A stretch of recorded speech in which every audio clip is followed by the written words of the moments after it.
নমস্কার বন্ধুরা, চলো তোমাদের সাথে আজকে শেয়ার করব পাটিসাপটা পিঠে শীতের মধ্যে দারুণ একটা রেসিপি শেয়ার করবো একদম সহজে। প্রথমে নারকেল কোড়ানি দিয়েছি, আমি নারকেল কোড়ানি দিয়েই নারকেলের পুরি বানাবো। এখানে আমি গুড়টা মাখিয়ে নিলাম ভালো করে, এটা কিন্তু আখের গুড়, ভালো করে মাখিয়ে নেবো নারকেলের সাথে। তারপরে কড়াইয়ের মধ্যে আমি এটাকে ভালো করে নেড়ে জাল দিয়ে একটা পুর বানাবো। একদম বেশি অনেকক্ষণ ধরে জাল দিয়ে না, কিছুক্ষণ জাল দিলে একটু আঠা আঠা হলেই এটাকে আমি নামিয়ে নেব। বেশি জাল দিয়ে তো নাড়ু হয়ে যাবে, বুঝতেই পারছো।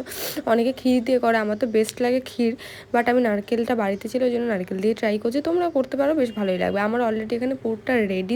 এবার চলো আমরা আসল উপকরণে যাই। নিয়ে নেব 1 কাপ চালের গুঁড়ো। এটা কিন্তু খুব দেখে শুনে মাপ পরিমাণে নিতে হবে, নাহলে কিন্তু চাটু কড়াই যেটাতেই তোমরা করবে সেটা কিন্তু লেগে যাওয়ার মতো সম্ভাবনা থাকবে। প্রথমে 1 কাপ চালের গুঁড়ো নিয়ে ওপরে 1 কাপ সুজি দিয়েছি পরিমাণ মতো, তারপরে সামান্য একটুখানি লবণ দিয়ে দেবো স্বাদের জন্য। তারপর এটাকে শুকনো অবস্থায় ভালো করে মিক্স করে নেব। দেখতেই পাচ্ছ আমি হাতা দিয়ে মিক্স করে নিচ্ছি। তারপরে এখানে আমি দিয়ে দেবো নর্মাল টেম্পারেচারে থাকা জল। তোমরা গরম জলও, হালকা উষ্ণ গরম জলও দিতে পারো, কিন্তু আমি নর্মাল জলে এখানে দিয়েছি। তারপরে এটাকে আস্তে আস্তে ভালো করে একটা ব্যাটার বানিয়ে নেব। খুব আস্তে আস্তে, প্রায় অনেকক্ষণ ধরে এটাকে আমরা আস্তে আস্তে ব্যাটারটা বানিয়ে নেব। দেখো, তারপরে মিষ্টির জন্য এখানে তোমরা চিনি বা গুড় দুটোই দিতে পারো। আমি এখানে গুড় ইউজ করেছি, দেখতে পাচ্ছ আমি খেজুর গুড় দিয়েছি। বরকে বলছিলাম একটুখানি আনতে, তো এনে দিয়েছি। খেজুর গুড়টা দিলে কি শীতের মধ্যে একটা অন্যরকম ফ্লেভার, বেশ ভালোই লাগে। তো যাই হোক, আমি খেজুর গুড় আর চিনি দুটোই দিয়ে দিয়েছি, কারণ আমার কাছে বেশি খেজুর গুড় ছিল না। তোমরা চাইলে শুধু চিনি বা শুধু গুড় দিয়েও করতে পারো, বা আখের গুড় দিয়েও করতে পারো।